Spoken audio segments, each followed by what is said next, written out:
别吧，求你了！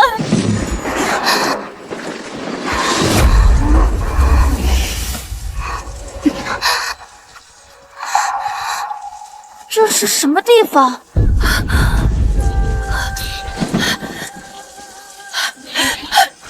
灵儿，你醒了，大娘在这儿呢。你是谁？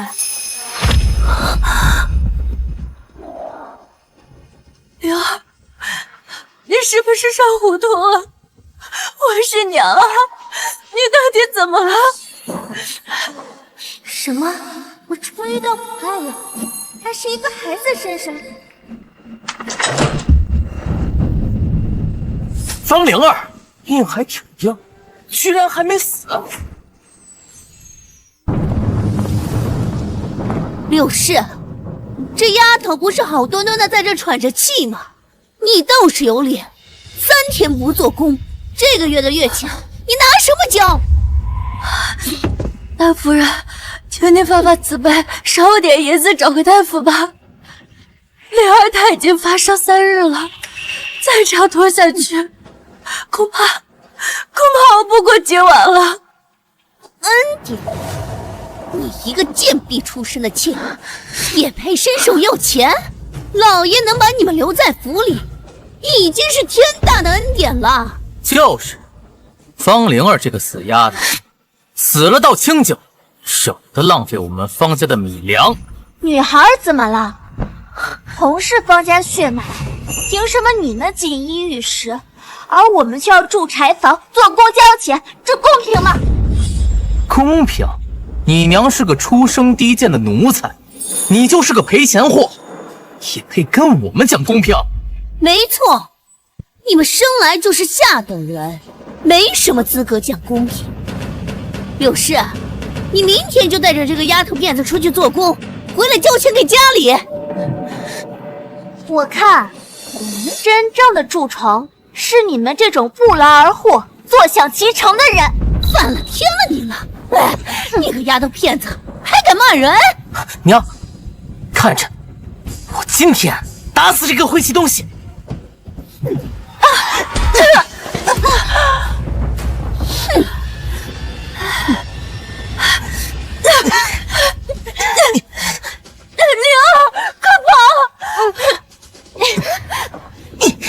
别让那个小丫头骗跑了！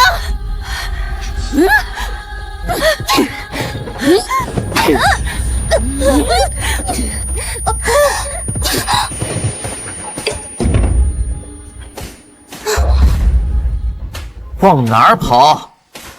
今天不打死你！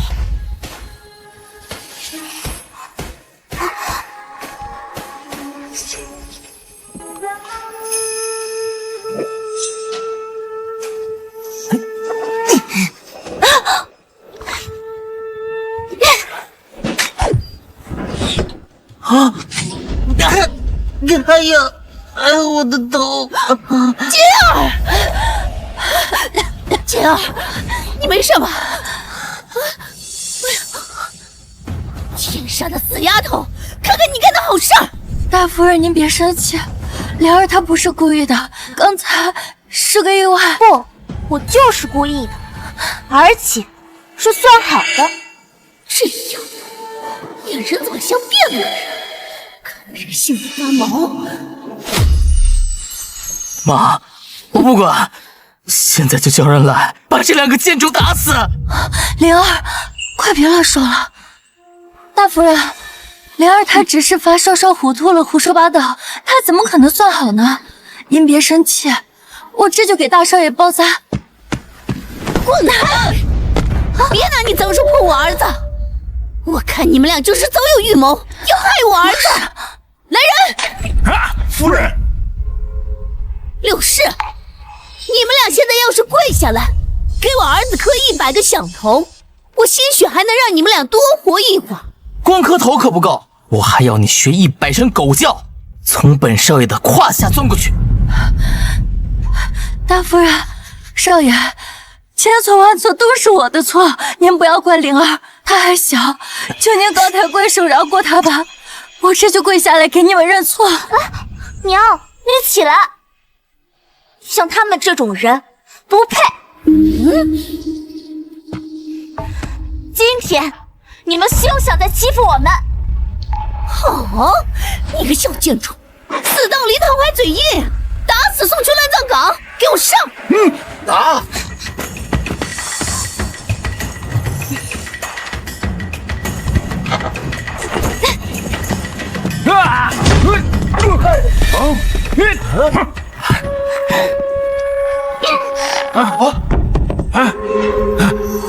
你妖怪！你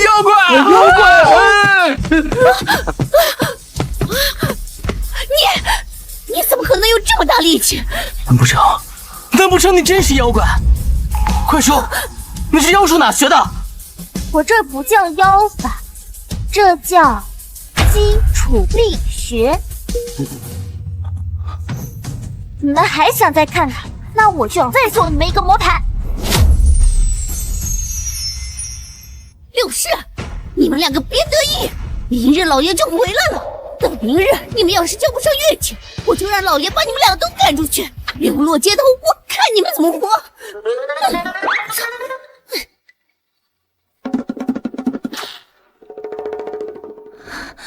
灵儿，你是怎么移得动磨盘的？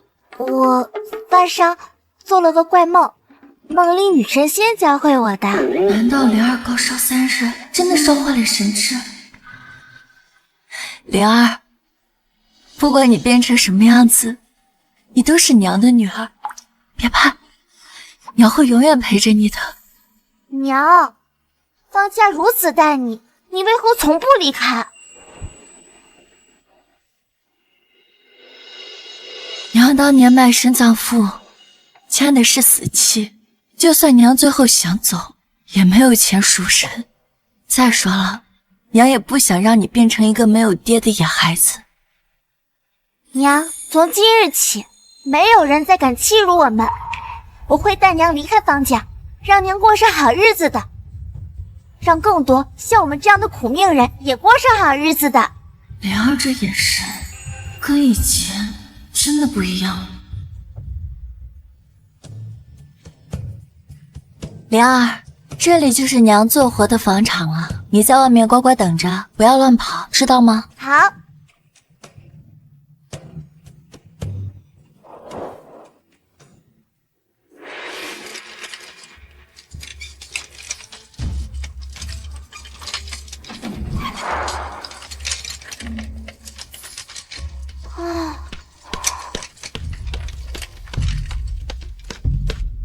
你们都给我过来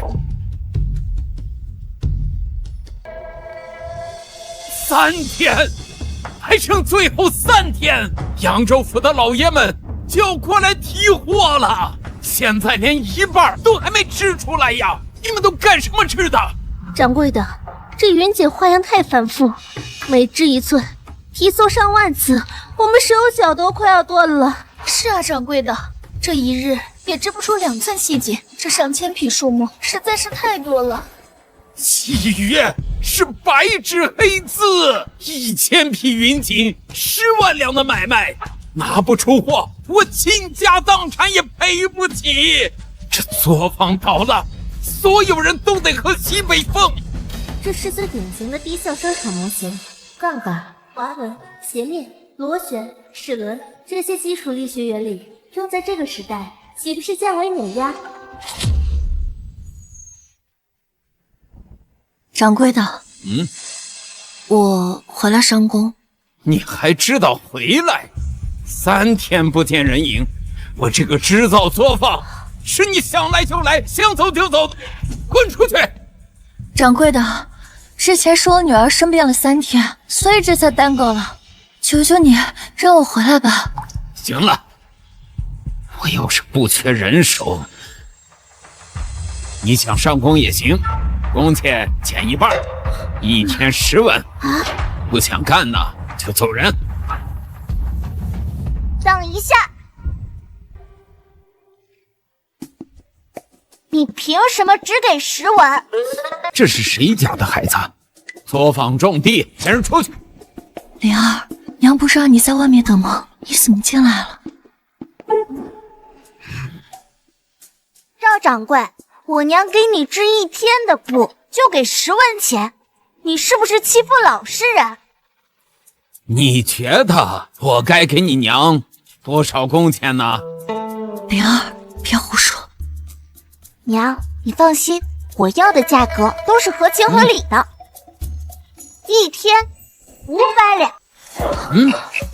500两。小丫头，你疯了吧？我这个作坊1天也就200两，你是来故意捣乱的？不，赵掌柜，孩子还小，不懂事，您大人不计小人过，不要跟他一般见识。少废话，有事赶紧带着你这个疯丫头滚！赵掌柜，你难道真的想要你这作坊关门大吉吗？说什么？小丫头，你敢咒我？1000匹云锦，10万两的买卖，3天，你能织出来吗？我织不织得出来，跟你这个疯丫头也没关系。我看你就是找打。那我如果告诉你，我有一个办法，可以让你在1天之内做完1000匹云锦呢？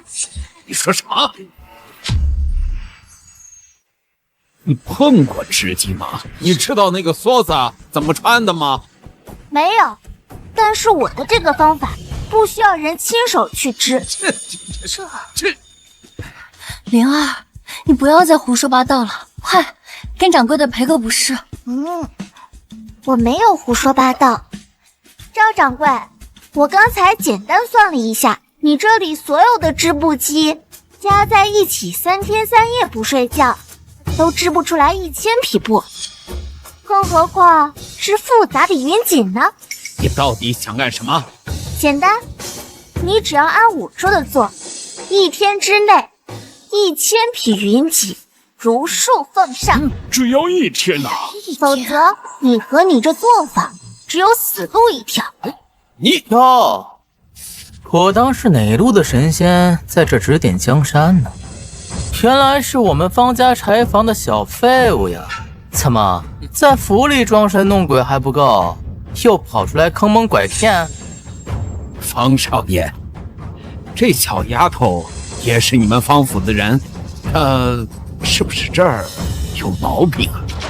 这小贱人在我们府上就是干粗活的，1天学堂没进过，不认识的字一大箩筐，连自己的名字都不会写，说她半疯半傻，不足为过。方文杰，她好歹是你妹妹，你怎么可以这么说？呸！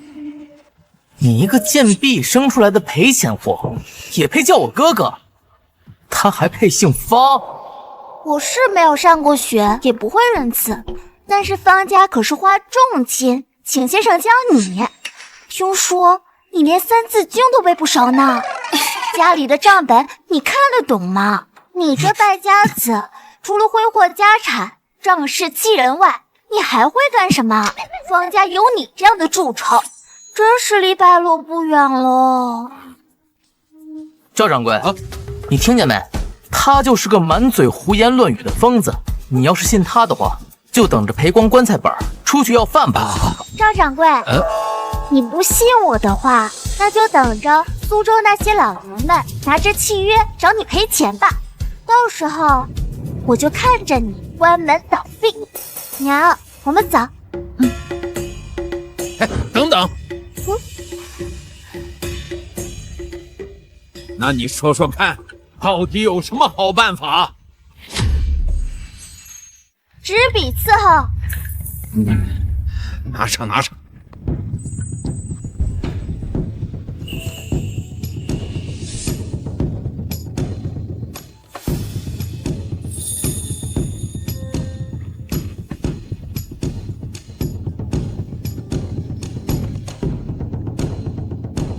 这是什么鬼画符啊？这弯弯绕绕的像只鹿啊，这能织布？这画的什么呀？我的娘啊，这简直就像癞蛤蟆身上插18根烧火棍。灵儿，你这画的倒不像是织布机，到底是什么？我这叫蒸汽纺织机。蒸汽啥叫蒸汽？看到那壶口冒的白烟了吗？水烧滚了化成气，就是蒸汽。哦，你这个小贱种的意思是烧一壶开水就能织布？赵掌柜，他这是把你当3岁小孩耍呢？混账东西！你这个疯丫头，竟然敢戏耍我！看我不打断你的腿！赵掌柜，息怒，孩子只是发烧烧糊涂了，胡说八道，我这就给您赔罪。发烧？我看是这小贱种把脑子烧成浆糊了吧？连烧水织布这种鬼话都编得出来啊！柳氏啊，我好心让你上工，你这个疯丫头竟然敢用这鬼画符来消遣我，拿我全家的性命和这作坊几十口人的饭碗开玩笑！对不起，掌柜的，我们再也不敢了。娘，不用求他，要是能救活这作坊，也是在救我们自己的生路。赵掌柜，你若不信的话，你敢不敢和我来个赌约？赌约？这可是你自找的，我不给你点教训，别人还以为我好欺负。说吧，赌什么？就赌我能不能按照图纸把机器造出来，我们当场试机。如果它织不出1寸云锦，那我便赔你所有损失，10万两白银，1分不少。10万两，小丫头，你可知这10万两白银是多少数目吗？啊，你和你娘卖个180回都凑不出一个零头。灵儿，这个赌约不能打。柳氏，这小贱种在这妖言惑众，是不是你教的？故意给我们方家找麻烦，丢我们方家的脸。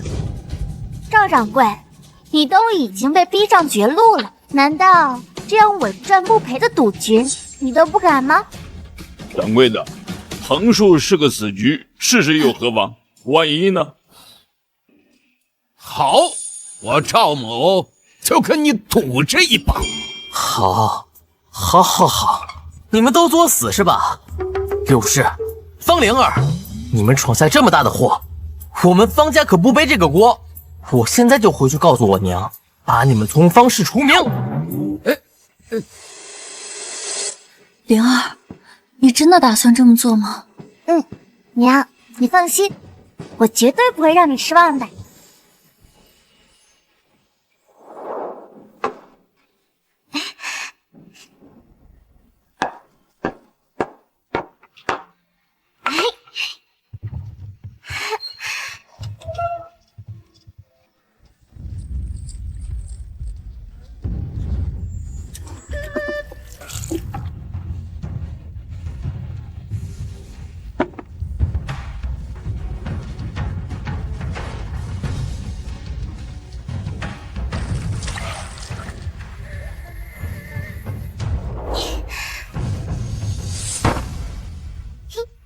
组装好了，你们可以出来了。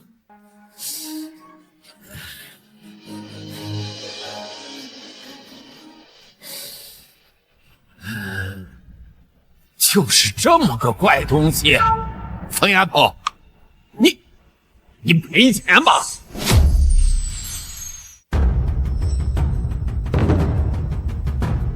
这什么东西啊？没见过。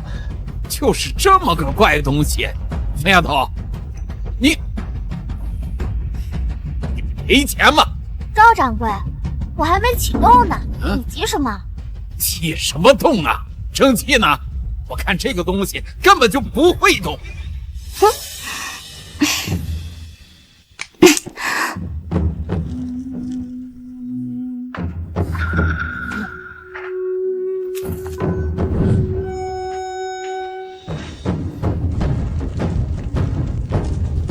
烧水来织布，这8辈子也没见过这么稀奇的事儿啊！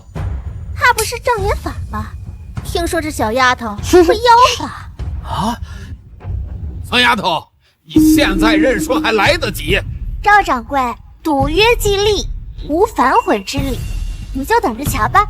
哼，我就不相信这烧水的玩意儿还还能织布。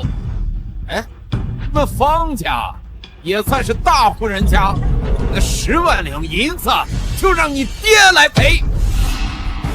好大的狗胆！敢坑方家！娘，你看他们呀，在这捣鼓半天，就架这口破锅，还敢赌10万两银子。柳氏，10万了，你怕不是失心疯了吧？还是说你想故意打赌坑害方家？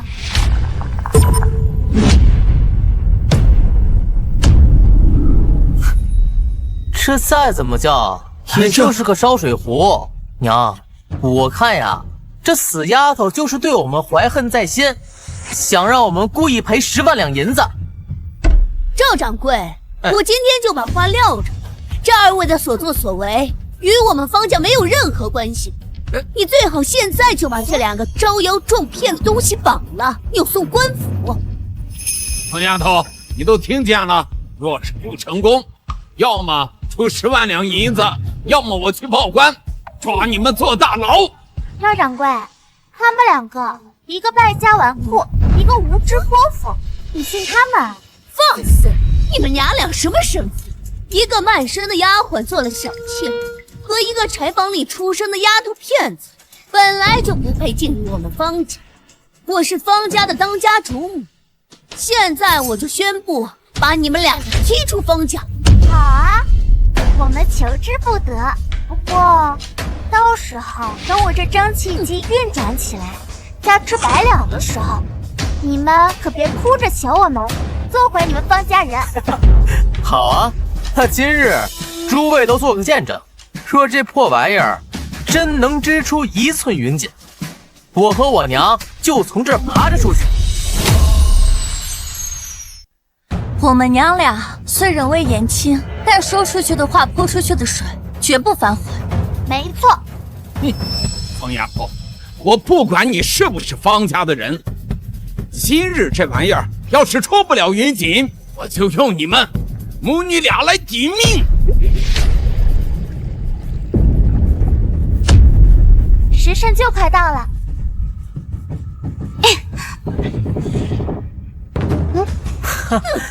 我就说吧，这一堆破烂做的废物，就和造它的主人一样，是个彻彻底底的废物。你说你倒腾这么半天，结果就给我们看这个。赵掌柜，你不会是被这个丫头灌了什么迷魂汤，还是你根本就眼瞎啊？疯丫头，你现在还有什么好说的？急什么？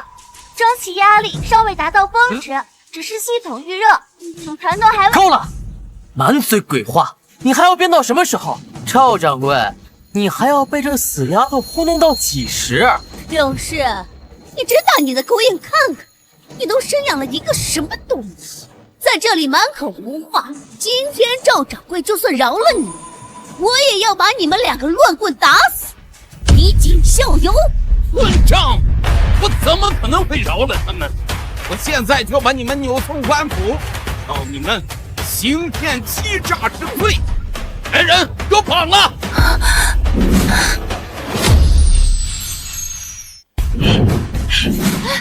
我认同我女儿，放开她！我女儿说行就一定行的，你们放开我娘！柳氏啊，要我说，你就是个疯子，生出来了个疯女儿。这东西啊，她连动都不会动，连个屁都不会放。幸亏我儿子及时叫我来，把你们从方家除名。就算你们被大牢里的老鼠吃了，也跟方家没有任何关系。赵掌柜，都是我的错，我女儿还小不懂事，求你放她一马，送我去坐牢，一切后果我来承担，放过我女儿。现在知道怕，完了！今日你们母女俩一个都跑不掉，一起下大狱吧！赵掌柜，千万不能放了这个淫丫，现在就拉她去官府，打她80大板，打死拉倒。就是呀，打死了我们也不收尸。我说了，再等等，你们放开我！等个屁！押走！是。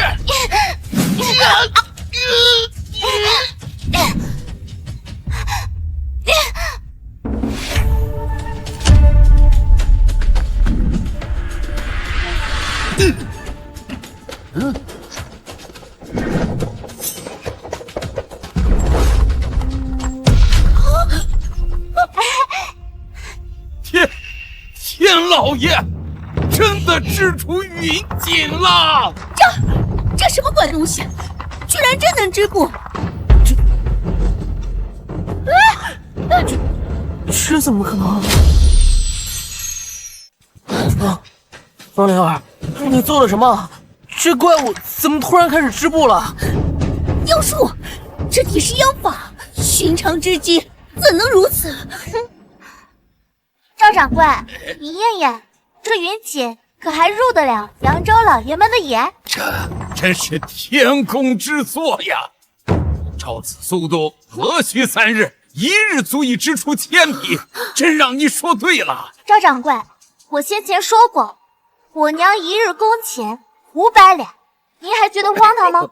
荒唐的是我有2石泰山，500两，太值了！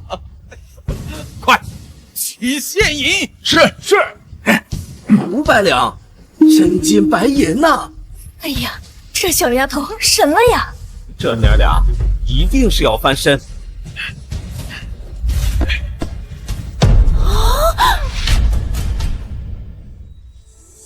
灵儿，这些真是给我们的吗？娘，我说过会让你过上好日子的，这才刚刚开始。灵儿姑娘，啊不，小祖宗，这宝贝织机卖给我了，价钱嘛，2000两，啊不，3000两一台，你先给我做3台。织布机我可以多造，不过我不卖。小祖宗哎，3000两一台也不卖？我卖的是专利，换句话说，一台机器织出1寸锦，那我便要收3成。只要机器不止，银钱便流水不绝。赵掌柜，你可愿意？愿意。灵儿小祖宗不仅手巧，心思更是通透，我们这就立契。不行，这契你不能和他签。没错，他是方家人，这银子、这手艺、这织机的分成，通通都是方家的。你们简直是欺人太甚！方才还想帮我们从方家出名，现在看到有钱了，怎么又不除了？这银子、这手艺、这织机的分成，通通都是方家的。你们简直是欺人太甚！方才还想帮我们从方家出名，现在看到有钱了，怎么又不除了？我说要把你们除名，只是口头一说，并无文书凭证。就是，你们现在还都是方家的人，这些东西都给我娘保管。这银子、这图纸都是方家的。赵掌柜，你也看到了，钱和图纸都归方家，那么你要的蒸汽纺织机，就找他们造吧。什么？方夫人，方少爷，你们2位能造出这个蒸汽织机吗？我才不研究这么奇怪的东西呢。但是这个丫头会做，她就得给我们方家做工。没错，谁要是想要这奇怪玩意儿，都得来我们方家排队交钱。你想让我给你们方家做工，做饭？方灵儿，你可姓方，竟敢背叛方家，简直大逆不道！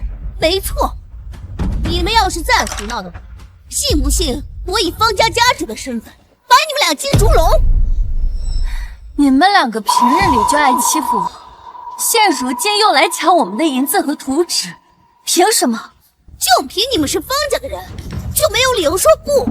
那我现在告诉你，不，我不会给你们方家做任何东西。赵掌柜，你要的纺织机恐怕是拿不到的。你们俩人造不出蒸汽机，还想抢人家的图纸和银两，要不要脸呐？赵掌柜，这是我们方家的家事，还轮不到你来管吧？哼，家事你们抢的是我的救命图纸，不还我财路，还抢我银子！你们这两个不要脸的东西！来人，打！是。不还我财路，还抢我银子！你们这两个不要脸的东西！来人，打！是。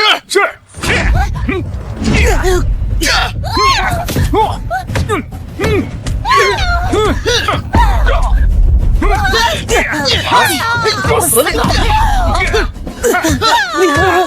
疼死我了！娘也疼啊！都怪彭灵儿那个小贱种！让孙保重，你们两个仗势欺人，强占钱财，现在还想怪我女儿？可如今这般下场，是你们活该！刚才有人说，要是怪物机器能吃出布的，那么就爬着出去。爬出去！爬出去！爬出去！爬出去！我们爬就爬，方灵儿、柳氏，真是没完！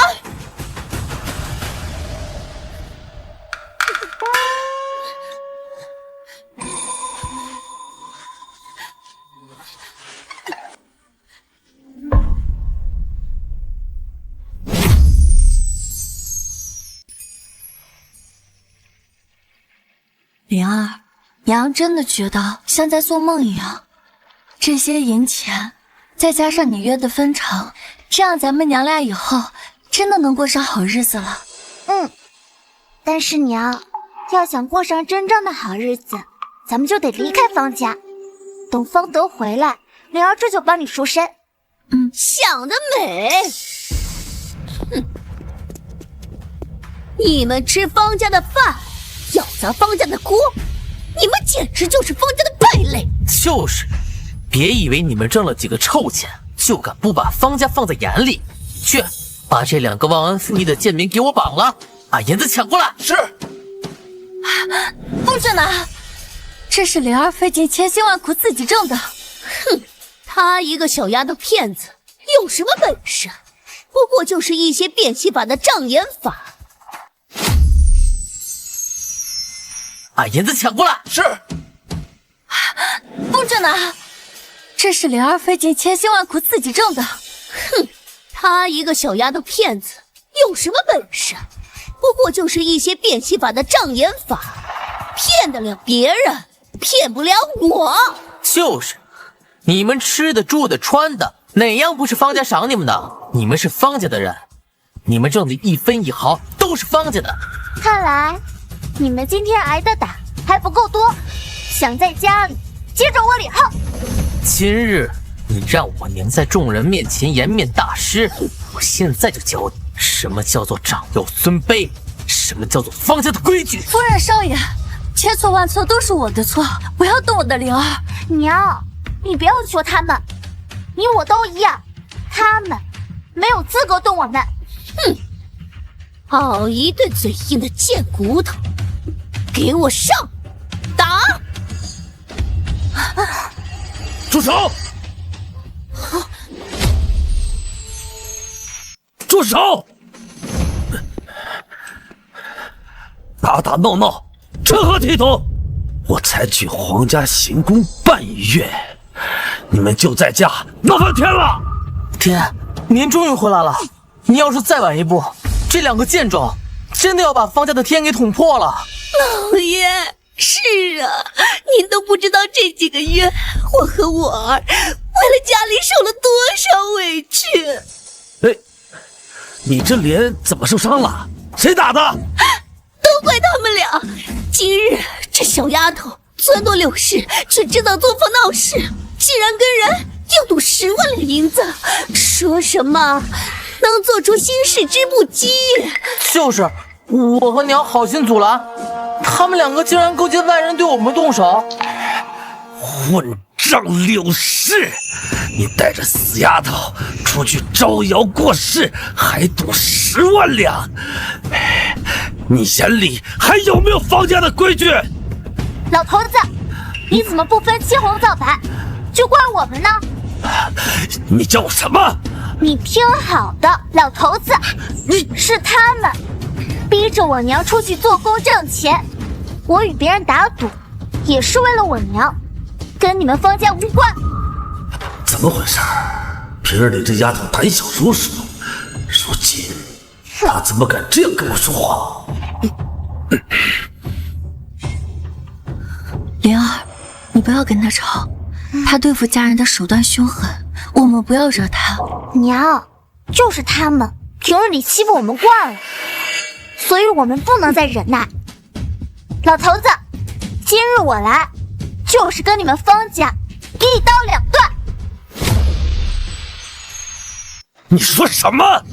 死丫头，你是不是活腻了？我们就是想要好好的活着，所以才要离开方家。你给方家惹了那么大的祸，还想走？看我不打断你的腿！老爷，你怎么能听他们一面之词呢？你可曾问过我们打赌的结果？这还用问吗？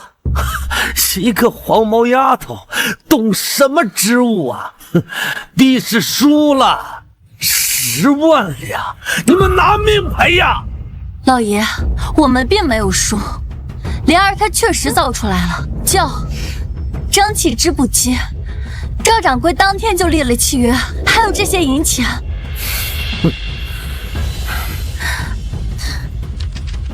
这个就是蒸汽织布机的图纸，你好好看看。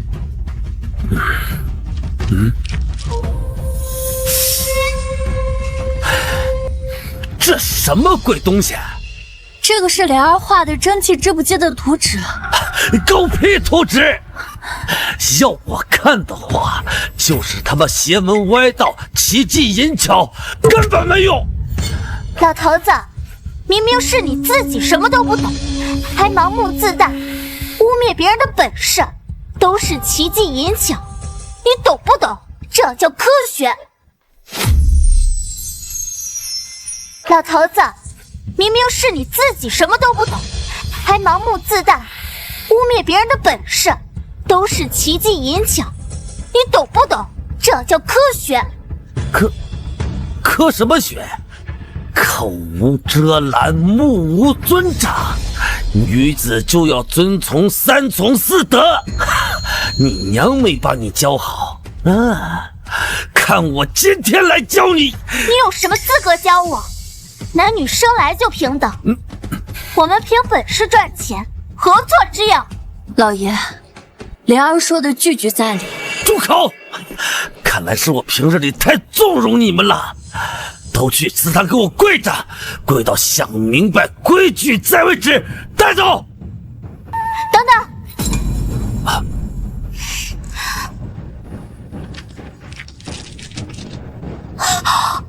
老头子，这是你建造行宫的图纸？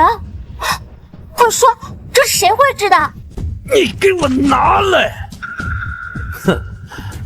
这可是皇室行宫修建图纸啊，可是尚书大人亲自督办绘制的，而且是一个黄毛丫头能看的。那我就告诉你，老头子，主梁跨度15丈，截面却只要12张荷载设计。更致命的是，此处用了悬挑结构，安全系数不足1、2点。你在说什么鬼话？你是不是疯了？那我告诉你，行宫要是按照这个图纸施工，不等建成就会塌。胡说八道！要是按照这个图纸施工，不等建成就会塌。胡说八道！这图纸可是尚书大人亲自督办绘制的，更何况我方家世世代代修建房屋，你一个8岁的黄毛死丫头，你懂什么呀？这敢在我面前逞能？爹，我看这死丫头是见不得我们方家好，想咒我们家破人亡。老爷，这个小丫头片子跟她娘一样，心思歹毒，您可一定要好好教训教训他们。你要是再敢胡言乱语，就给我跪下！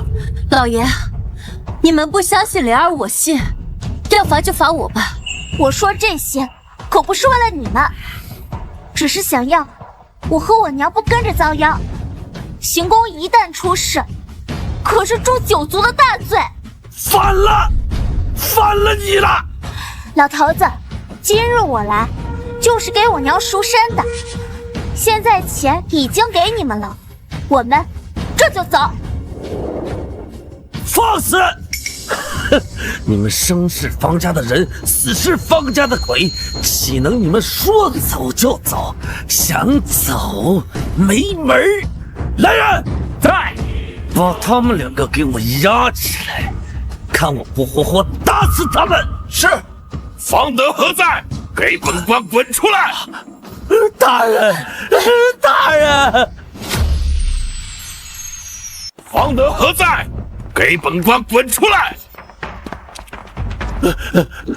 刘大人，小人方德见过刘大人，不知大人深夜降临，有何要事，请您示下。方德，本官知道你方家几代人营造砖瓦，才举荐你承建皇家行宫，可如今工期延误已逾半月，你可知罪？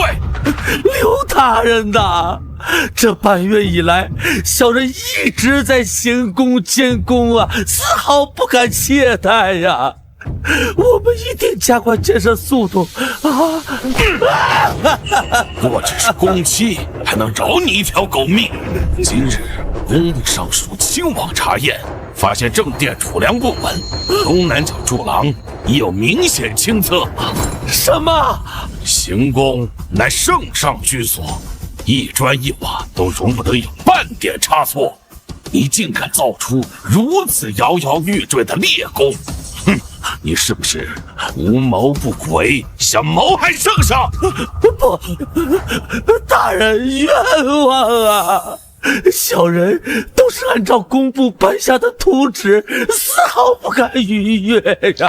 大胆！你的意思是，工部尚书亲自绘制的图纸有差错，还是我工部派出的监官眼睛都瞎了？小人失言，小人不敢，求大人开恩。工部尚书亲自绘制的图纸有差错，还是我工部派出的监官眼睛都瞎了？小人失言，小人不敢，求大人开恩，我查验补救。补救？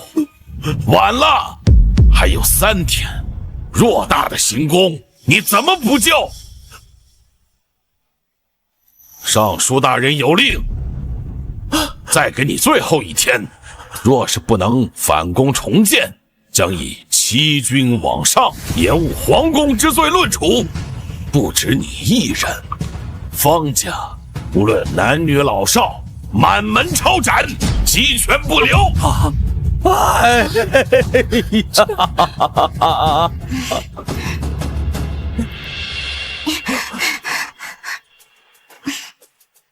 请大人回禀工部尚书，方家的差事我接了。一个小小的黄毛丫头，也敢妄言监造皇家行宫之事，你们方家这是在戏耍本官吗？混账东西，休得妄言！快快给刘大人赔罪！风铃儿，你自己要找死，不要拉上我们全家一起啊！就是，还不赶快跪那磕头，给刘大人磕100个响头！灵儿没有胡说，灵儿既然已经接手，就一定可以。大人，小女没有胡说，不信你问了方德，方才我有没有说过，工部大人绘制的这份图纸本身就有问题。哦，难道真让这丫头说对了？图纸真有问题，她怎么可能看得出来？老爷，你怎么了？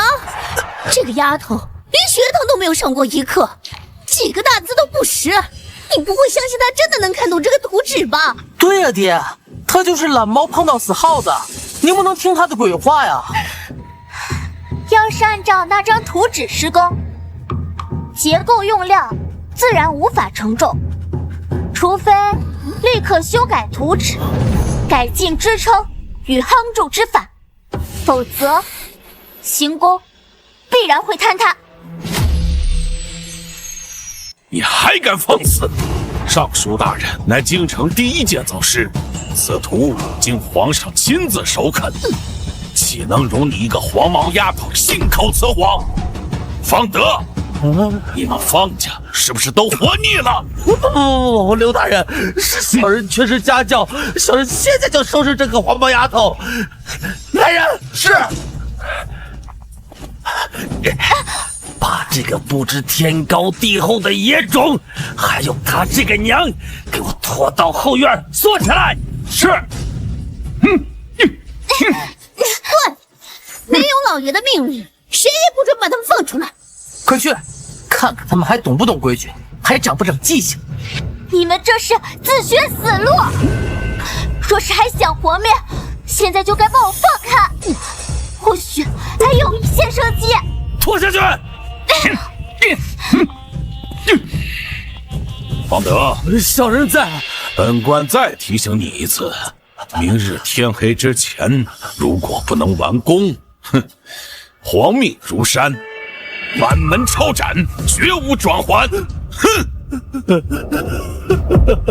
大人呐！爹，只有一夜时间，可怎么办呢？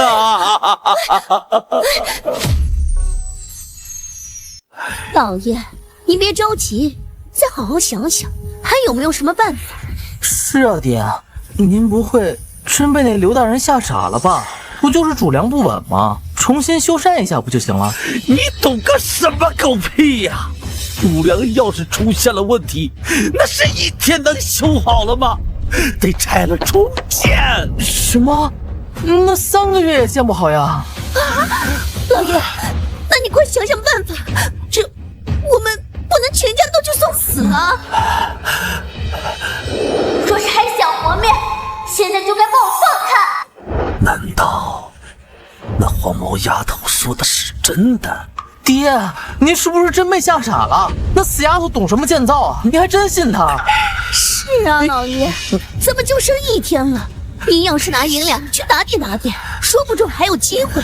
你要是真给了那个丫头，都等于把咱们全家往刑场上送啊！是啊。爹，老爷，没事吧，爹？来人呐！快来人呐！老爷，你别吓我！你这死丫头，都这个时候了还敢吹牛，等着掉脑袋吧！晦气！我看方家就要完了，把他们俩留在这等死，赶紧走！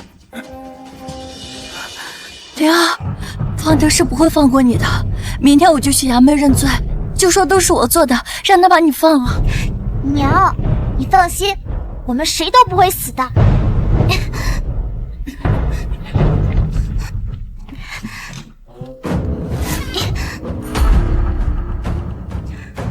娘，簪子给我。啊。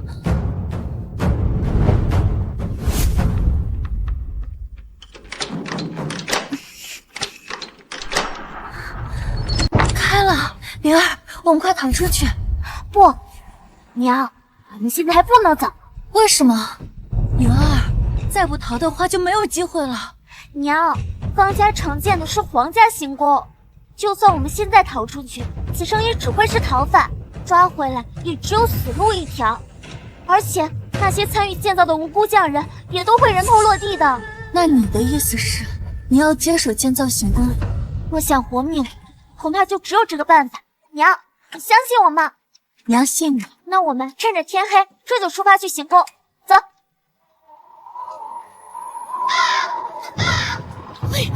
快走！快！站住！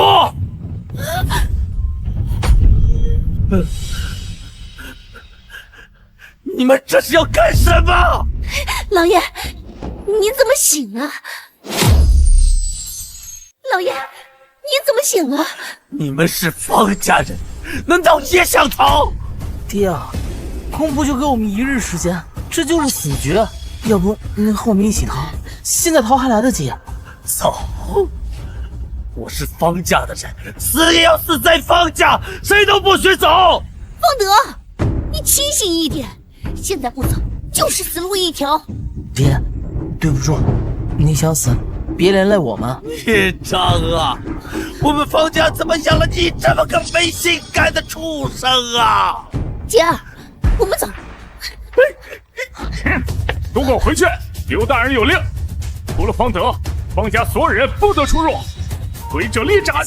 方德，我们奉命送你去行宫，快跟我们走！没用了，就算是神仙下凡也修不好行宫了，我去还有什么用啊？哼，那你们就待在这儿，等着尚书大人来砍你的脑袋吧！哼。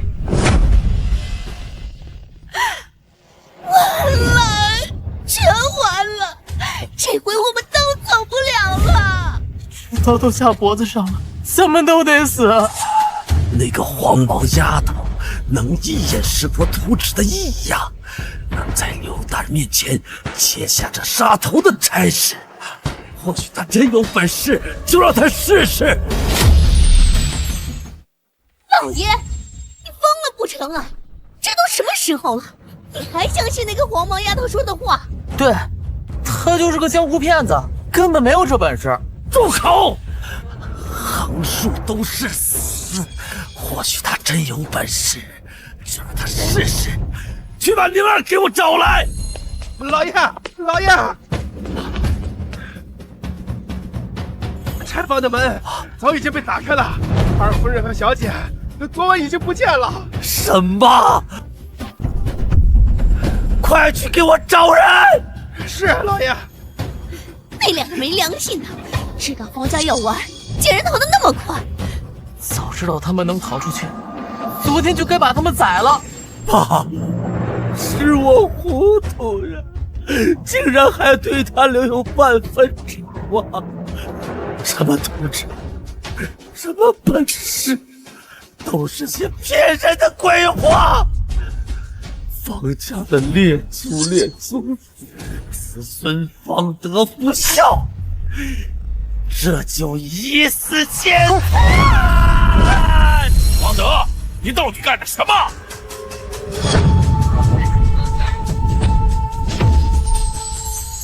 你到底干了什么？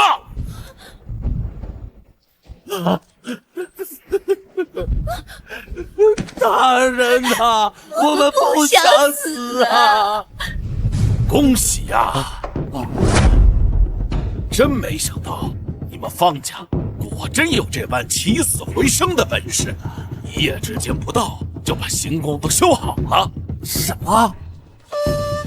方主事有所不知，今日一早，尚书吴大人亲临行宫公祭，原本是要问罪的，谁料正殿那段问题主梁竟被修复还加固了。这怎么可能呢？所用之法精妙绝伦，不仅解决了承重之危，结构设计甚至超过了原图，更稳更巧。方大人，你是怎么做到的？我连门都没出呀，这怎么可能呢？老爷，这底是祖宗显灵了，帮咱们连夜把行宫修好了。对，祖宗保佑，不枉我们方家。这是那人画的图纸，本官也看不懂，就是这些技巧被匠人们运转操作，一夜之内便将正殿行宫全部修毕，还顺手修了其他几处殿宇，简直是太神了。是谁绘的这此图？哦，我想一定是深谙造诣的神人呐！不行，我一定要找到他。不必找了，你要的神人就在此处。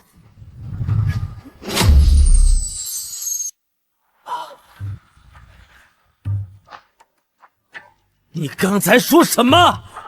我说，昨夜行宫所为是莲儿做的。此图是你所绘？你一夜之间就将行宫修好了？怎么可能？这死丫头懂什么？她就会一些江湖术法，终身怒。她能修皇家行宫，哈，鬼才信嘞！就是，大人明鉴，他们娘俩昨夜就逃出去了，肯定是在外无处可归。现在见我们方家没事儿，所以出来冒功领赏。在你们眼里，自然什么都不可能，但在我眼里，这不过只是运用基础物理解到工程题罢了。小丫头，你胡言什么？此事非同小可，冒领建造皇宫之功，乃是欺君大罪。就是，你在那瞎说什么？还不赶紧领罪！你想害死我们全家啊！就是，快跪着承认自己撒谎了，还想我打断你的狗腿？莲儿说的没错，昨晚我们并没有逃走，是去了行宫。大人，这功我也不想领，只要行宫安然无恙，朝廷不再降罪，我和我娘这就离开。爸，狐狸尾巴露出来了吧？就是想冒领功，离开我们家，然后撒这种弥天大谎。就是，大人，这死丫头满嘴胡言，欺诈罔上，这该当何罪？快把他们都抓走！小丫头，本官最后给你一次机会，赶紧认错，否则我就不客气了。我没有错，为何要认？哼，那本官就秉公执法了。方德，虽然你们方家修正了行宫，但这丫头冒着功劳的罪过，岂能轻饶？来人，把他们两个抓起来！是。报！尚书大人加急信件，主令当面呈交刘大人。刘大人，尚书大人说了些什么？尚书大人说，据行宫匠人禀报，正就行宫微居之图谱、器具及重修功法，皆系一名8岁女童所授。大巧，方儿，什么？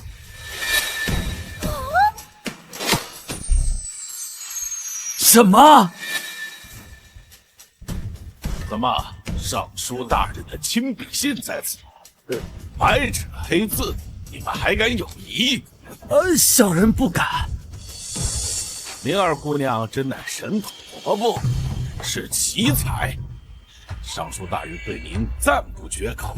明日亲临府上，一则犒赏，二则想亲眼看看你手中还有没有其他精妙图纸器械。这些图纸器械，不过只是应急之用。如今危机已解，我和我娘只想离开方家，才不要见什么尚书。你说什么？不，刘大人，小女刚才只是一时紧张，胡言乱语了。明日小人定当携小女恭迎尚书大人呐。这时会将家中的图纸器械如数奉上，绝不敢怠慢的。那你们好生准备。灵儿姑娘，明日静候尚书大人。告辞。告辞。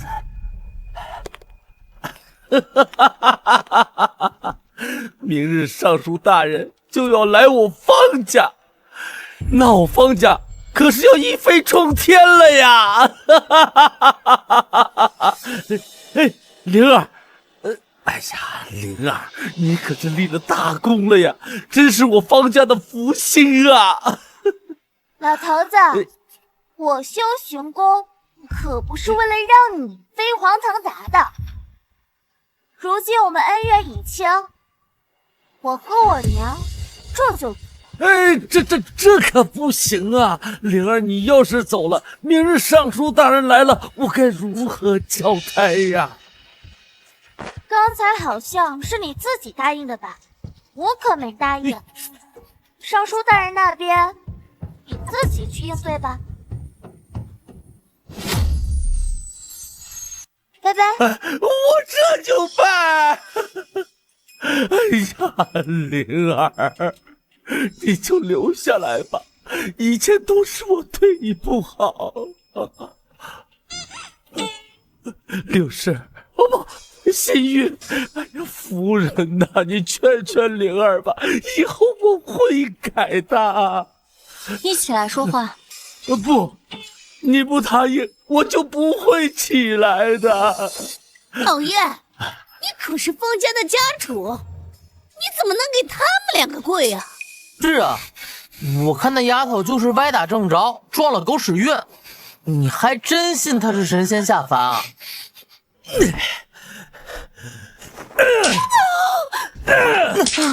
最应该给他们下跪的是你们俩，还不快跪下！老爷，你竟让我们给这两个贱人下跪！是啊，爹，不管他们两个做什么，他们都是出生地界的下等人，怎么能受我们的礼？混账！平日里方家长方家短的，一到大难临头，卷起心软，撒腿就跑啊！平日我不在家，你们就为难欺负灵儿和仙玉呀！他们都不计前嫌，还帮助我们方家，让我们方家一马当先，平步青云呐！老爷，哎，爹，跪不跪？快点儿！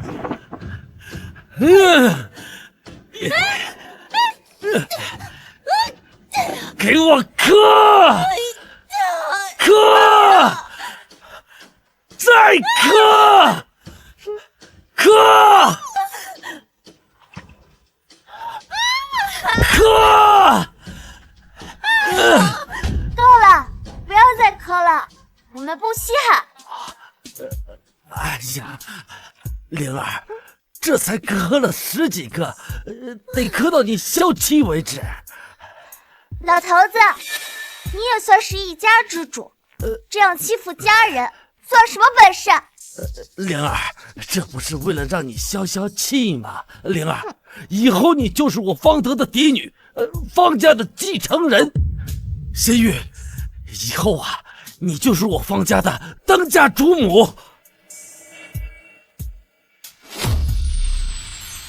不行，老爷，我才是你明媒正娶的妻子，他柳心玉就是个丫鬟出身的妾，他凭什么当方家主母？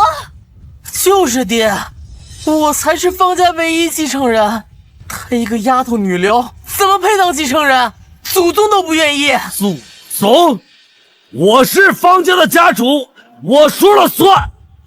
哼，王氏，把你掌管的钱粮地契、金银票据，还有库房钥匙，统统交出来！不行，这是我管了20多年的家事，不给！我不给！拿来吧你！仙月，以后这个就交由你来保管。王氏，你的好日子到头了，带着你的好儿子滚出正屋，住进逼灵儿和仙玉住的地方，柴房。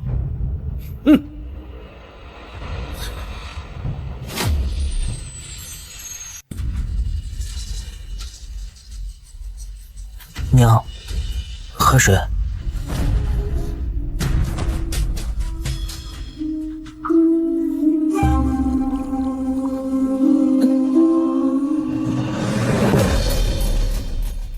那对贱人用我的屋子，穿我的衣裳，使唤我的奴才。文杰，你得替娘想想办法。娘，我能想什么办法？你呀你，怎么那么不争气？动动脑子！你总不想跟娘一直住在这个破柴房吧？娘，我有什么办法？臭东西，这些年，娘从来没有让那个死丫头上过学，给你请了多少教书先生，怎么还是比不过她呀？这些年，娘从来没有让那个死丫头上过学，给你请了多少教书先生，怎么还是比不过她呀？那我本来就不喜欢读书嘛。再说了，那丫头会的东西书上也没有，我怎么和她比呀？正经办法不会，关门邪道也不会啊。娘，你想干啥？明天，尚书大人会来方府，这是我们绝地反击的好机会，我们要把一切都夺回。我才是方家的主母，你才是方家的继承人，我们要把他们娘俩踩回泥里。我听娘的，让他们死无葬身之地。可是我没有什么办法。想弄死他，我有办法。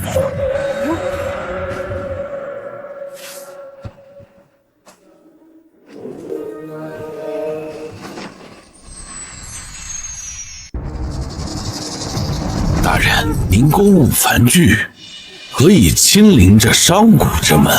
不过是个有些技巧的小丫头。技巧？本官要的就是她的技巧。如今北境烽火不息，东南倭寇侵扰，朝廷急需能守国门、能退敌寇的国之利器。工部要是再拿不出像样的东西，本官这项上乌纱也保不住了。大人苦心，小人明白。只是将如此军国大事寄望于一个女童，是否太过？若行宫重修工程真是那女童所为，那她就是我大夏百年不遇的天纵奇才，是天赐我朝的瑰宝。大人，若她只是侥幸，或是欺世盗名；若是她徒有虚名，哗众取宠，那本官就用她这颗脑袋以正视听，以儆效尤。好民方德，叩谢大人莅临寒舍，方家上下蓬荜生辉。都起来吧。谢大人。你就是方灵儿？是。灵儿姑娘，尚书大人亲至，就是为了查验你的营建巧技之时。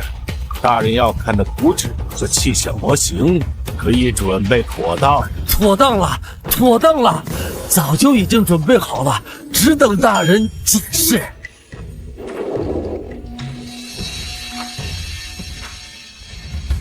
这些东西，本官怎么看不明白？不会是糊弄本官的吧？灵儿，快给大人详解。那小女就给您讲解一下吧，您能听懂多少就算多少吧。大胆，跟尚书大人回话，敢如此无礼！无妨，童言无忌嘛。灵儿姑娘，请讲吧。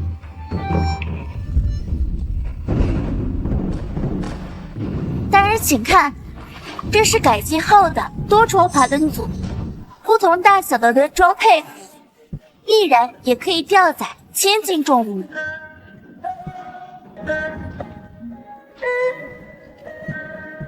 这些杠杆通过改变支点位置与力臂长短，可大大减轻人力。还有这个自稳联动舱，瞧瞧他那得意的样子。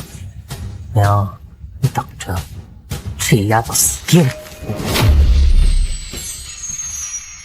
真是构思精巧，化繁为简，切合实际，妙，实在是妙啊！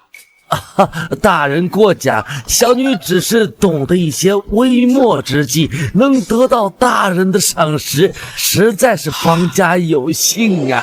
耳听为虚，眼见为实，今日不虚此行。工部历年营建费力耗材之处颇多，若将此等巧思用于军械资助运输、城防工事修筑，我大夏何惧外敌侵扰？莲儿姑娘，你可真是天赐我大夏的神童啊！这些都是你一人所想所知。不，大人，这些都不是他想的，全都是剽窃学生我的思想。文杰，你在胡说些什么呀？这些图纸和器械，怎么可能是你的构思？爹，儿子并未撒谎。您想想，这些年方家花了多少钱供我读书，而这方灵儿一天学堂没进过，一个大字都不识，怎么可能一夜会这么多东西？这灵儿一夜之间变成这样，确实有些蹊跷。灵儿，你不是跟娘说高烧做梦是梦里的女神告诉你的吗？你们听听，女神仙托梦，这说的什么话呀？多荒唐啊！戏文里都不敢这么编。是啊，尚书大人，这荒诞之言岂能相信？而且她小小年纪又是女流之辈，不是窃取我的构思，怎能说得通？女神仙托梦，这说法未免太荒诞了。莲儿姑娘，你可有证实这些构思的凭据，或是师承，或是读过何种典籍？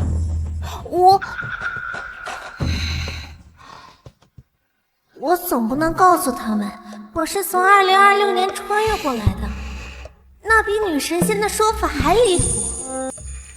小丫头，此事可绝非儿戏。你若有真才实学，就自证清白；若是真的剽窃别人的才思构想，本官可不饶你。尚书大人，请息怒，此事小人定会问清楚的。文姐，为父供你读书这么多年，学到了几斤几两，肚子里有多少真才实学，为父怎么可能不清楚？你怎么可能会懂得这些营造技巧之术？是啊，如果你真的懂，为什么不早点显露？这些图纸都是莲儿自己亲手绘制，你可曾画过一笔一画，做过一榫一卯？黄文杰，你说你妹妹剽窃你的构思，无凭无据，怎能让人信服？孽子！你再敢在这胡说八道、污蔑你妹妹的话，你是想连累方家吗？爹，你眼里只有这个神头，你何曾真正问过你儿子？日夜苦思，屡屡重试，失败了无数次，我的这些艰辛你问过吗？你只会逼问我，你怎么不问问他？方灵儿，现在你能拿出最初的设计手稿吗？手稿我当然有，这就起来给诸位看看。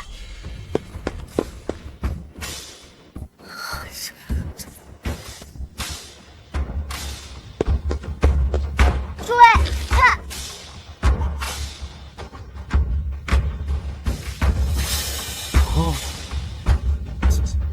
灵儿，你这是什么鬼东西啊？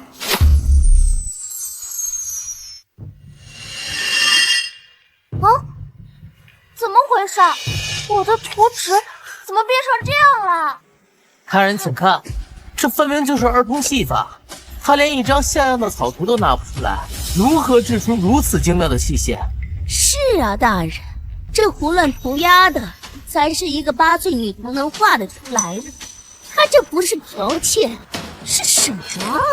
这图纸和这些机械根本对不上，这算什么构思？看来这小丫头果然在欺瞒本官。方德，这怎么回事？这难道真的是灵儿剽窃了文杰的构想？灵儿，你说话呀！我也不知道我的图纸为何变成了涂鸦。不过方文杰，你说我剽窃你，难道你能画出这些图纸吗？我当然能。此乃应用杠杆原理，力臂越长，所需之力越小。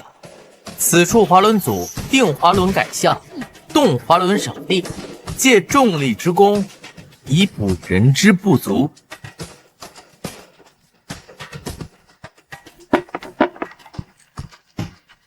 大人，这才是学生多年的心血。方灵儿这贼子，趁我疏于防备，偷走了我藏在书房中暗格的底稿。你说什么？柳氏，你少在这装聋！你给我听好了，你女儿就是个贼，有妻奴必有妻女。你偷我男人，你女儿偷我儿子图纸。方灵儿，当初我就怀疑，如此不要，怎么可能对证？原来是你窃取你兄长的构想图纸，还想比来吗？好一个神童，竟如此气势到名，简直是找死！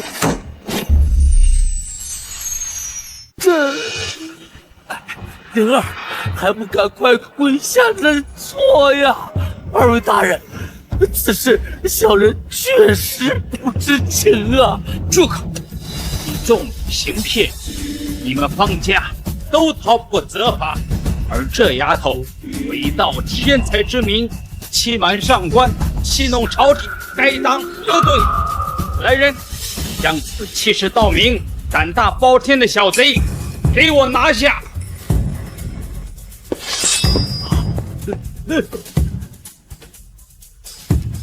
尚书大人，若是要杀我们，北境和东南我们难守，大夏覆灭，始于今日。你说什么？你说什么？朝廷的军事要务，你是如何知晓？想必大人今日亲临方湖，就是为了这事，对吧？就算你猜对了，可你沽名钓誉，并无真才实学，还不该杀吗？没错，沽名钓誉、欺瞒朝廷的人是该死，不过不是我，是他，方文杰。你这个死丫头，死到临头还嘴硬！大人，您别听他瞎说，现在就砍了他！放肆！你这是在教尚书大人做事吗？不，小人不敢。我只是觉得这丫头死不认罪，确实该死。不，小人不敢。我只是觉得这丫头死不认罪，确实该死。方文杰，既然这些图纸是你心血所凝，那么就请你当着尚书大人的面，依你所绘之图，将这器械当场恢复原状，如何？方文杰，你是不敢，还是不会？儿子，别怕他，图纸你已烂熟于心，这些只不过是拼凑的东西，娘相信你。好，学生这就展示。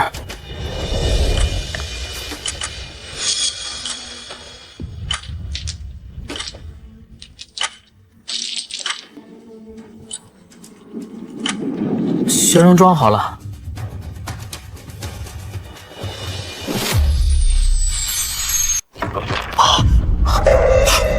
混账东西！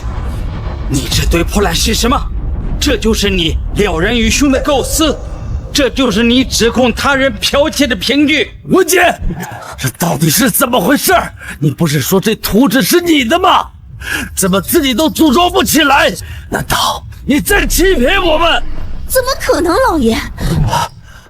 尚书大人，杰儿他只是一时紧张，求尚书大人再给他一次机会。还敢欺瞒尚书大人？看他那个德行，再给他10次机会也不中用。是他在暗处给这些零件做了手脚，他肯定偷偷换掉了某些榫卯，或者磨坏了接口。方文杰，你还狡辩？这些部件无误，错的是你。你胡说什么？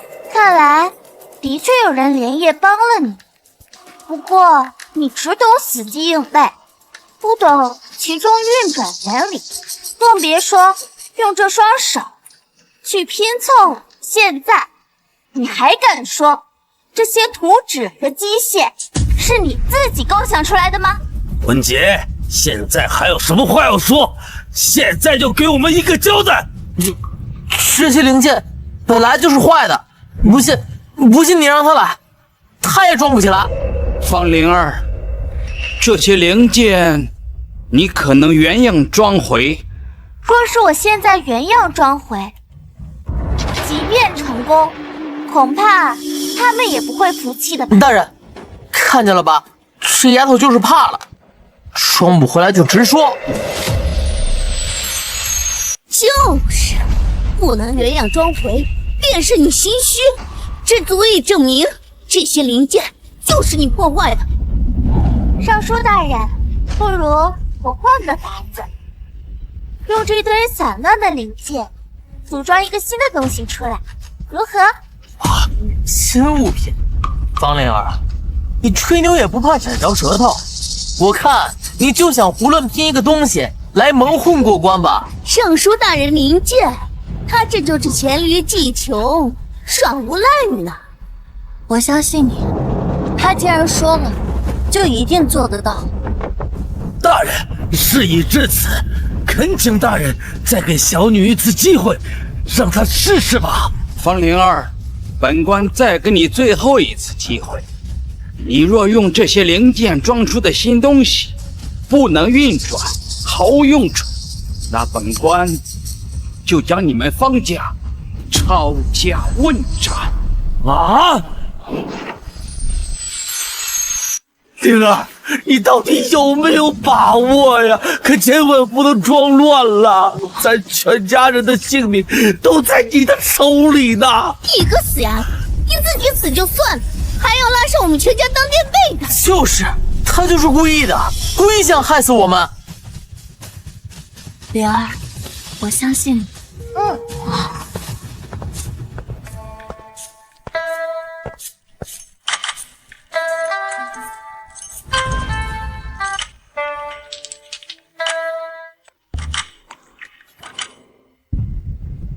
大人，他会不会再说出他名字？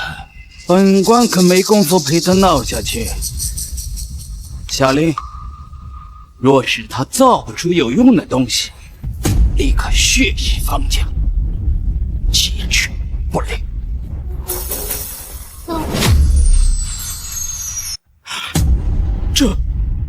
这是何物？在战场上可以一敌百。火箭，这东西又沉又还不如我们大夏朝的三阳火铳有威力。就是，大人明鉴，这丫头就是看事情快败露了，再编出一个什么骇人听闻的东西来糊弄你，简直就是垂死挣扎。灵儿，这东西为父闻所未闻呐，你觉得可靠吗？啊，此事关乎全家的性命，不可有儿戏呀！大人，此事匪夷所思，您看是真是假？方灵儿，你既称此物为火器，那就当场演示吧。若真有你所说之威能，一切谣言不攻自破；然若不能，你难逃一死。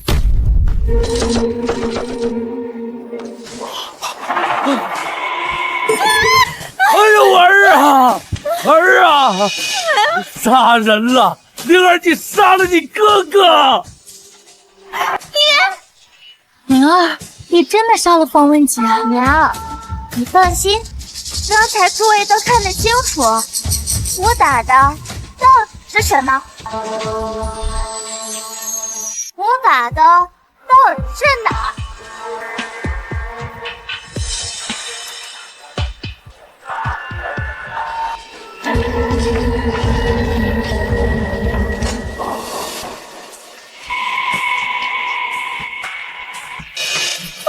静儿，娘，我没死啊！哎呦，你没事就好，没事就好。威力倍增，若以此物守我边关，何惧胡马铁蹄？哈哈哈哈哈哈！灵儿，娘就知道你一定可以的。祖宗保佑啊！我方德何德何能，竟得此麒麟女呀！哎呀，灵儿，以后你就是我方家的擎天之柱。灵儿姑娘，不仅是你方家之幸，更是我大夏之祥瑞，江山之救星啊！灵儿姑娘这样的奇才，岂能埋没于市井？立刻随本官进宫，面见圣上，为我大夏铸造国之重器。不必了。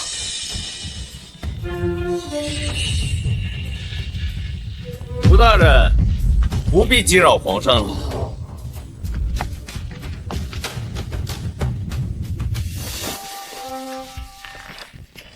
下官胡启正叩见太子殿下。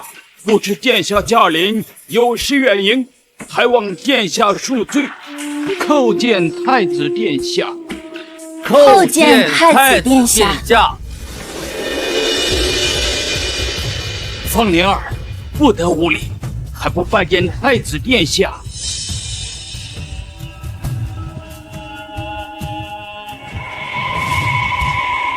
是你？是你？你就是方灵儿？难道你认得本宫新任的国师？看来周同辉也穿越了，还摇身一变成了国师。他现在是位高权重，我要是贸然拆穿，只怕历时便有杀身之祸。回禀太子殿下，小女不认得国师，只是见大人气质非凡，一时失态。请殿下明鉴，小女自幼在深闺中长大，见识短浅，岂会认得国师呢？刚才冲撞了殿下与国师，还望恕罪。无妨，这小丫头瞧着倒是伶俐，颇有几分眼缘。别装了，从你见我第一眼，我就知道你认识成绩。我如今变了模样，你怎么知道？自从我看见皇家行宫的器械被人改图的样子，我就知道这个世界除了我，还有另一个明白人。除了你这位天才的机械工程师，还能有谁？周同辉，上辈子为了夺我的研究资料，害我性命。如今换了时空，你还想干什么？程姐，好不？灵儿，上辈子我们要了你的命，夺走一切，这辈子我依然可以随时要，不过杀了你有点浪费。你这脑子是个无价之宝，想活命就乖乖听话，为我所用。国师，看来你和这小丫头很是投缘。据边关急报，北漠屡犯我境，今日本宫便备齐你们所需的所有材料，一人造出一把能够抵御北漠骑兵的火器。来人，将方灵儿带走。一人造出一把能够抵御北漠骑兵的火器。来人，将方灵儿带走。好，果然能越障伤敌，真乃属大夏之神功也。灵儿姑娘，你的武器。灵儿姑娘，你若能造出此等火器，本宫重重有赏。若是徒有虚名，本宫连你和你的家人一同送入刑场。我以为是什么重武器，会有几分威力？啊！一炮平山！怎么可能？我进推进技术。周腾辉，你跟我的差距比你自己想象的要大得多。现在你明白了吧？上一世你对我的嫉妒，只是出于你的无能。好，此等神器，方属大夏所需。我宣布，这场比试，灵儿姑娘获胜。殿下，臣请求再比一场，到战场上实战。你是想要上场实战，还是想要趁机害死大夏守关的将军啊？灵儿姑娘，你这话什么意思？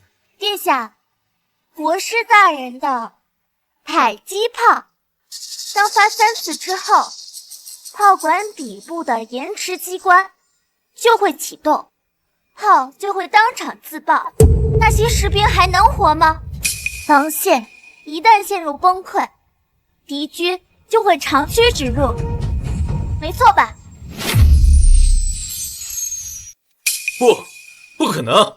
国师是本宫偶遇的天纵奇才，是上天赐予我大夏的助力，他怎么会做出？殿下要是不信的话，就让国师亲自来射3次，看看这炮还是自爆伤人。你血口喷人！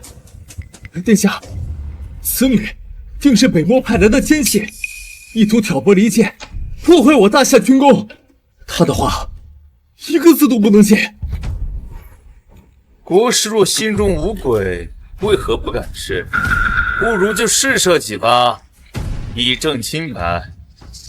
这炮工艺粗糙，再臣回去先改进工艺，再回来比试。国师，你支支吾吾一再推脱，莫非是为灵儿骨输重了？这怎么可能？那还不赶紧再射！本宫今天还非要看这炮弹再射3发。太子息怒，臣照做便是。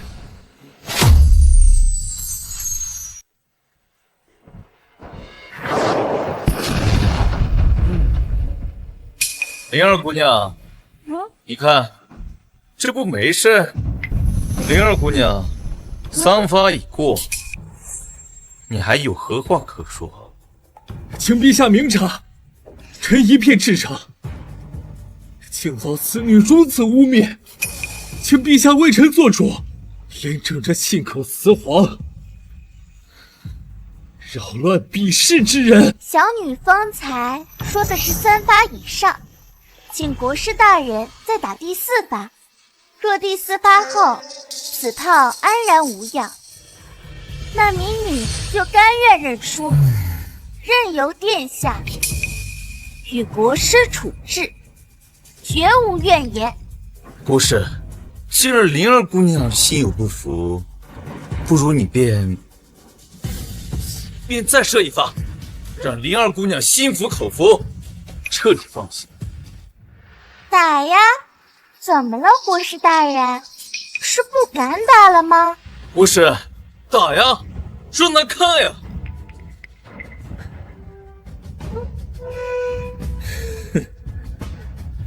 我给你们看个新玩意儿！你拿这是什么玩意儿？指着本宫？那是手枪，1颗子弹就能要了您的性命。什么？你想造反吗？凭我的见识和知识，这大夏的江山，你终于露出真面目。当初你绘制错误的行宫建筑图，让正殿主梁倾斜，我看你就是蓄谋已久吧。现在你还想用这种有问题的武器，我看你早就和叛军勾结好了。哼，不错，你确实聪明。我说过的，科学不分国界，人不为己，天诛地灭。只要北漠的大军一到，边关大乱，朝廷震慑，我便趁机杀了皇上和太子，再给北漠分一些土地。个逆贼，乱设计，真个千刀万剐！殿下，你也太高看他了吧？他以前就是一个卑鄙无耻的失败人，如今他这样的无名之辈，根本就不可能成功。给我闭嘴！先杀了你！怎么了？现在只能打你自己。周同辉，我劝你还是放下枪，认罪伏法吧。贱人，你自己很聪明是吗？灵儿姑娘，快躲开！太子，等我杀了这丫头，再来杀你。为什么？周同辉，你输的不是技术，是心。你永远在算计人，在害人，在走捷径，所以你永远都比不过我。多亏了你，识破了这个歹人的毒计，救驾有功，你才是我大夏真正的天纵之才。想要什么封赏，尽管开口。殿下，我什么封赏都不要，我只想带着我的娘亲离开这是非之地。报！北漠联军突破云南防线，距京城已不足300里。什么？明日敌军将可攻入京城。国难当头，社稷危殆，难道你就忍心看着京城化为焦土，百姓处于危难之中吗？本宫恳请你留下，帮助朝廷抵抗外敌。太子为了社稷和百姓能够如此，或许将来有希望做个明君。太子殿下，小女可以留下，御敌护国。好，本宫现在就带你入宫面圣，让父皇任命你为新任国师，总领军器监造，抵御外敌。什么国师之位，我不要。我造气，非为权力，非为封赏，只为以武止战，以气射敌，让将士少受些伤亡，让百姓国泰民安。灵儿姑娘如此大义，我大夏子民必将世代传颂。请殿下速速安排，我们这就奔赴前线，御敌报国，出发！